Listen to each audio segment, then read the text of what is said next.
Hi friends, আশা করব তোমরা সবাই ভালো আছো। Welcome to pebbles Bengali channel. তোমাদের সবার কাছে তো আমি নতুন নতুন রান্না নিয়ে এসেছি। আজকে কিন্তু বড়দের জন্যও না, আবার ছোটদের জন্যও না, আজকে নিয়ে এসেছি আমি টিনেজারদের জন্য। তারা কারা? যারা 18 থেকে 25 বছরের মধ্যে পড়াশোনার জন্য এবং চাকরির জন্য বাইরে থাকে, হস্টেলে থাকে, রান্না করার বিন্দুমাত্র সময় পায় না, কিন্তু তারা খেতে চায়। খেতে তো সবাইকেই হবে, পেটও ভরতে হবে, আর চিকেন কে না খেতে ভালোবাসে। আজকে আমি তোমাদের জন্য একটা রেসিপি নিয়ে এসেছি। সেটা কি? সিম্পল এবং special chicken curry for bachelors. এটা তোমাদের জন্য কিন্তু আমি নতুন নামকরণটা দিয়েছি। অবশ্যই এই রান্নাটা করে দেখবে। আমি রান্নাটা করছি, তোমরা সবাই শিখে নাও এবং চটপট রান্না করে ফেলো স্পেশাল চিকেন কারি। চলুন তাহলে আমরা দেখে নিই স্পেশাল এবং অতি সাধারণ একটা চিকেন কারি ফর ব্যাচেলার্স, ছেলে এবং মেয়েদের জন্য।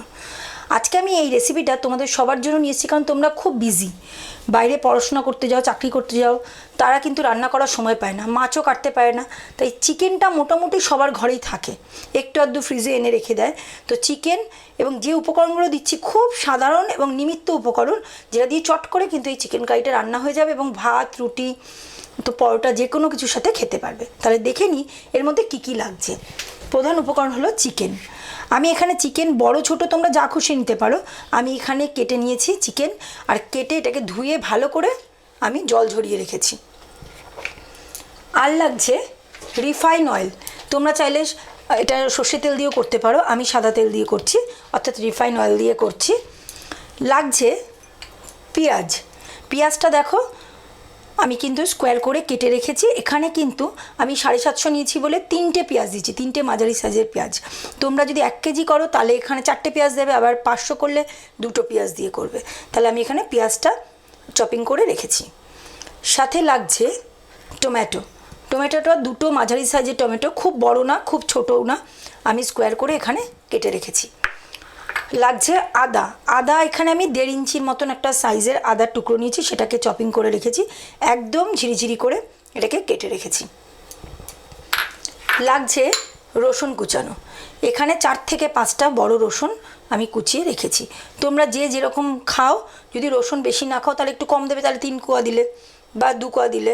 আমি একটু ভালোবাসি, যেহেতু চিকেনে কিন্তু একটু রসুন না দিলে ভালো লাগে না, তাই আমি এখানে 4 থেকে 5 টুকরো কেটে রেখেছি। লাগছে কুচনো লঙ্কা। চাইলে তোমরা গোটা লঙ্কা এর মধ্যে দিতে পারো, কোচানো না দিয়ে। লাগছে লাল লঙ্কার গুঁড়ো, এটা একটু রঙের জন্যও দিচ্ছি, আবার ঝালের জন্যও দিচ্ছি। লাগছে হলুদ গুঁড়ো, তোমাদের প্রয়োজন মতো তোমরা দিয়ে নেবে। লাগছে নুন স্বাদ মতো। লাগছে চিনি।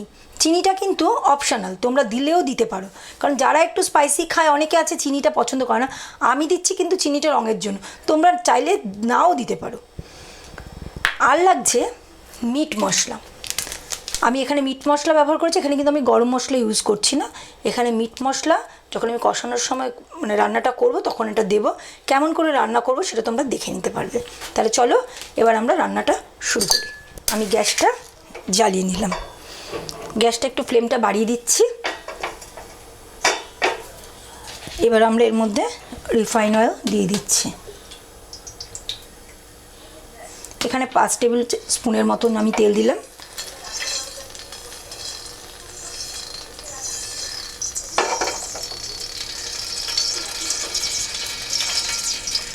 এটার মধ্যে কোনো ফোড়ন দিতে হবে না, একদম সিম্পল ওয়েতে একটা রান্না, যেটা এই ব্যস্ত জীবনেও মানুষ করতে পারবে। সবাই তো খুব ব্যস্ত থাকে, একদম সিম্পল রান্না, কোনো ফোড়ন নেই, কিচ্ছু নেই, কোনো বাটা মশলার ব্যাপার নেই।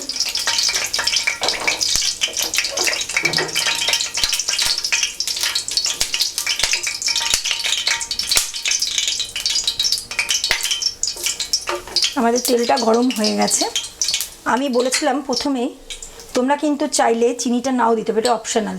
আমি একটু দিচ্ছি কালারের জন্য, কোনো ওটা ফোড়ন না, তোমরা না চাইলে নাও দিতে পারো।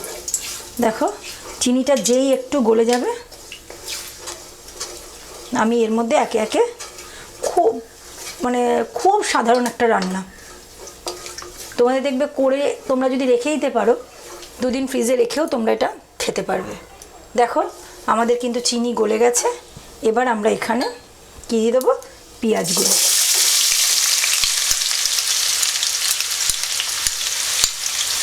আর কোনো বাটা মশলার ব্যাপার নেই। তোমরা কুচনো পেঁয়াজ, কুচনো আদা সব কুচনো। এবার আমরা একটু গ্যাসের ফ্লেমটা বাড়িয়ে দিলাম। এইবার এই পেঁয়াজটা কী হবে, একটু ব্রাউন করে ভাজবো। আমরা এই রান্নাটা কিন্তু অল্প অল্প করে নুন দিতে থাকবো। আবার তোমরা চাইলে কিন্তু ওই চিকেনটা যেটা তার মধ্যেও একটু নুন মাখিয়ে রেখে দিতে পারো, নুন ভিনিগার। তাহলে যাদের হাতে টাইম নেই তাদের কিন্তু তাড়াতাড়ি একটু নরম হয়ে থাকবে মাংসটা, মানে যেটাকে বলে ম্যারিনেট করা। তোমরা একটু নুন আর ভিনিগার দিয়ে রাখতেই পারো। আমি এখানে একটু নুন দিয়ে দিই, তাহলে অল্প অল্প দেবো।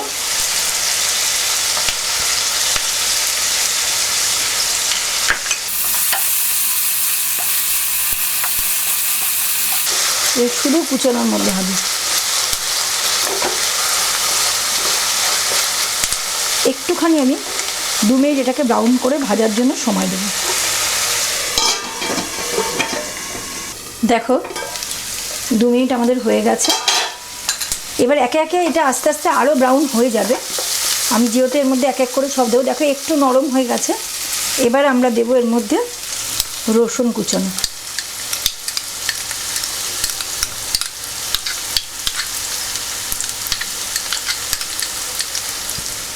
রসুন কুচানো দিলাম, দিয়ে একটু নেড়ে দেবো। এবার আমরা দেবো এর মধ্যে চপিং করা আদাগুলোকে।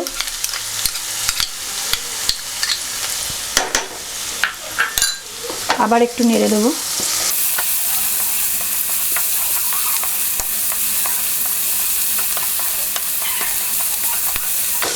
সামান্য একটু নুন আবার দিয়ে দিলাম।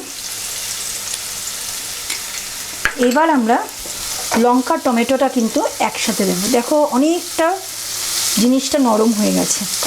এবার আমরা এর মধ্যে দিয়ে দেবো টমেটো আর দেবো লঙ্কা কুচানো। তোমরা কিন্তু যেরকম ঝাল খাবে সেরকম দেবে, বড়রাও তাই। আপনাদের সবাইকেই বলছি, যারা আমার এই রেসিপিটা ভালো করে দেখবেন তারা কিন্তু তাদের প্রয়োজন মতোই লঙ্কা দেবেন।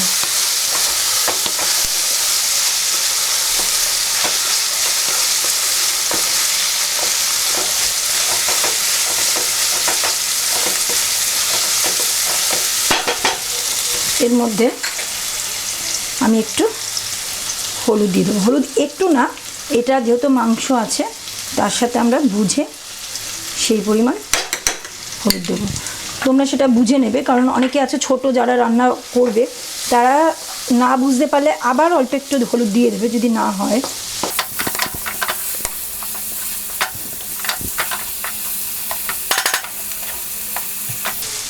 এবার আমরা একটু 2 মিনিট ঢাকা দিয়ে দেবো, 1 মিনিটের মতন ঢাকা দিয়ে দেবো।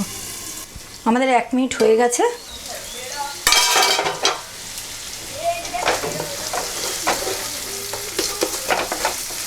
এবার গ্যাসটা একটু বাড়িয়ে দিয়ে আর আমি চিকেনগুলো এর মধ্যে দিয়ে দিলাম। দিয়ে এবার এটা ভালো করে মশলাটা দিয়ে মিক্সড করে এটাকে একটু ভেজে নিতে হবে, মানে মশলাটা যাতে এই মাংসের মধ্যে ঢোকে। আমাদের কিন্তু তোমরা সবাই দেখছো এবং আপনারা বড়রাও দেখছেন, আমি কিন্তু খুব একটা বেশি মশলা এর মধ্যে দিইনি। খুব একটা সিম্পল কিন্তু স্পেশাল, যেটা চট করে হয়ে যায়। বাড়িতে আমাদের কিন্তু সবার এটা থাকে। যাদের বাড়িতে টমেটো না থাকবে তারা চাইলে একটু ভিনিগার দিয়ে দিতে পারো। আর ছোট বড় যেরকম খুশি মাংসের টুকরো, বোনলেস মানে উইথ বোন সব দিয়ে তোমরা এটা করতে পারো। দেখো আমি কিন্তু এখনও লঙ্কার গুঁড়ো দিইনি, তবু একটা কি সুন্দর রঙ এসছে। কাঁচা লঙ্কা দিয়ে, যারা কাঁচা লঙ্কায় শুধু খায় তারা কিন্তু এটা কাঁচা লঙ্কা দিয়েও করতে পারে।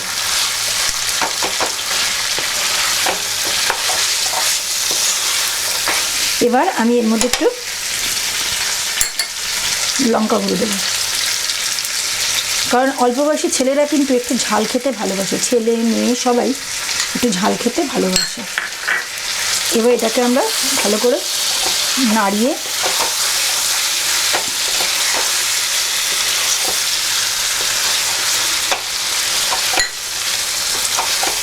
দেখেছো এখনই কি সুন্দর একটা কালার আসছে।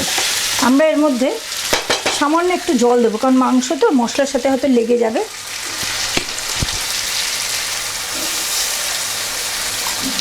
এবার একটুখানি 2 মিনিট হতে দেবো, তারপরে আমরা আবার ঢাকনা খুলে থাক। এখন না তোমাদের বলবো না, আগে একটু ঢাকনাটা খোলার জন্য সময় দিই, এটাকে একটু হতে দিই, তাহলে এর মধ্যে নুন আর মশলাটা ঢুকে যাবে।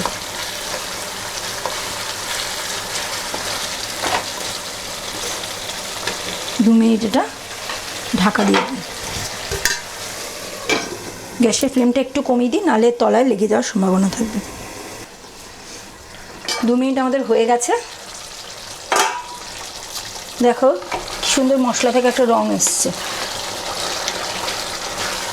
কিছুই কিন্তু দেওয়া হয়নি। এর মধ্যে আমরা এবার এই চিকেন মশলা বা মিট মশলা যেটা তোমরা পাবে এর মধ্যে দিয়ে দেবো।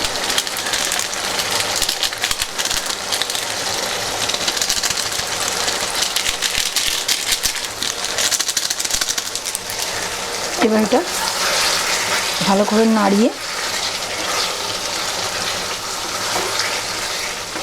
দেখো আমাদের চিকেনগুলোও কিন্তু সেদ্ধ হয়ে গেছে। দেখো কি সুন্দর একটা রং এসছে। যেহেতু এটা কারি বলেছি তাই একটু সামান্য ঝোল হবে।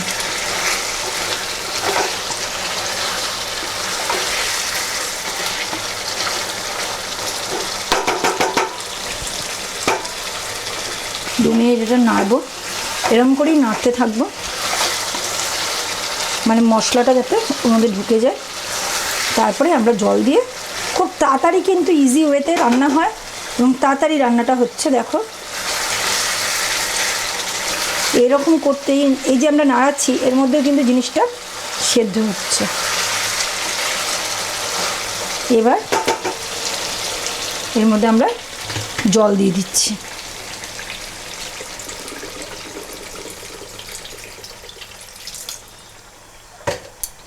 জলটা দেওয়ার পরেই কিন্তু আমরা কি করব, এটাকে নাড়িয়ে দেবো। ধরো কিছু করার টাইম নেই, শুধু চিকেন কারি করলে তখন তো একটু ঝোল লাগবেই, ভাত বা রুটি পরোটা যাই খাও।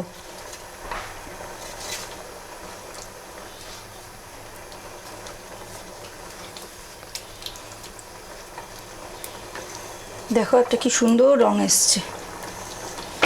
এবার এটাকে আমরা 2 থেকে 3 মিনিট কিংবা খুব বেশি হলে আমরা 5 মিনিট টাইম দেবো এটাকে সেদ্ধ। যদি ধিমি আঁচে করো তাহলে 5 মিনিট, আর যদি ফ্লেমটাকে বাড়িয়ে করো তাহলে 3 থেকে 4 মিনিট সময় দিয়ে এটাকে ফুটিয়ে কিন্তু আমরা গরম গরম special and simple chicken curry পরিবেশন করব। এবার আমরা ঢাকা দিয়ে দিচ্ছি। দেখুন আমি ধিমি আঁচে করে দিয়েছিলাম বলে আমি 5 মিনিট রাখলাম। 5 মিনিট পরে আমি ঢাকনাটা খুলে দিলাম। খুব সুন্দর একটা গন্ধ বেরিয়েছে। গন্ধটা বুঝতে গেলে কিন্তু তোমাদের সবাইকে রান্নাটা করে দেখতে হবে। আমাদের অলমোস্ট রান্নাটা রেডি হয়ে গেছে। এবার আমরা এটা সার্ভিং বলে ঢেলে গরম গরম ভাত, রুটি, যারা রুটি বা পরোটার সাথে খাবে তারা কিন্তু আরেকটু এটাকে টানিয়েও নিতে পারো, মানে আরেকটু জলটাকে কমিয়ে নিতে পারো বা পরিমাণে জলটা একটু কমও দিতে পারো। এটা গরম গরম ভাত, ফ্রাইড রাইস, পোলাও সবের সাথেই কিন্তু খেতে পারবে। তাহলে আমাদের রান্নাটা কমপ্লিট। এবার আমরা এটা গ্যাসটা বন্ধ করে দিলাম এবং গরম গরম ভাত বা রাইস বা পোলাও যার সাথে খুশি আমরা এটা সার্ভ করতে পারবো। তাহলে বাড়িতে কিন্তু একদম দেরি করো না, যে যেখানেই থাকো অবশ্যই রান্না করে আমাকে লিখে জানাও তোমাদের এই স্পেশাল চিকেন কারি। তাহলে বন্ধুরা তোমরা সবাই শিখে নিয়েছো তো আমি কী করে রান্নাটা করলাম। কি দারুণ লাগছে কিন্তু দেখতে, এটা আমার তো ভীষণ লোভ হচ্ছে খাওয়ার জন্য, আর আমি এক্ষুনি খেয়েও নেব। তাহলে তোমাদের এই রান্নাটা যদি খেতে হয় তাহলে চটপট বাড়িতে রান্না করে ফেলতে হবে। যে যেখানে থাকো, মেসে থাকো, হস্টেলে থাকো বা বাড়িতে থাকো বা পিজি থাকো, প্রত্যেকেই কিন্তু বাড়িতে রান্নাটা ট্রাই করে দেখো। আশা করবো তোমাদের খুব ভালো লাগবে। আর যদি খেতে ভালো লাগে তবে পেবেলস বেঙ্গলি কুকিং চ্যানেলে কিন্তু সাবস্ক্রাইব করতে ভুলবে না এবং লাইক ও শেয়ার করতেও ভুলবে না, এবং আমাকে কমেন্ট বক্সে লিখে জানাবে তোমাদের রান্নাটা কেমন লাগলো। তবেই তো আমি তোমাদের জন্য নিত্য নতুন খাবারের ডালি নিয়ে আসতে পারবো। তাহলে চটপট রান্না করে ফেলো চিকেন কারি।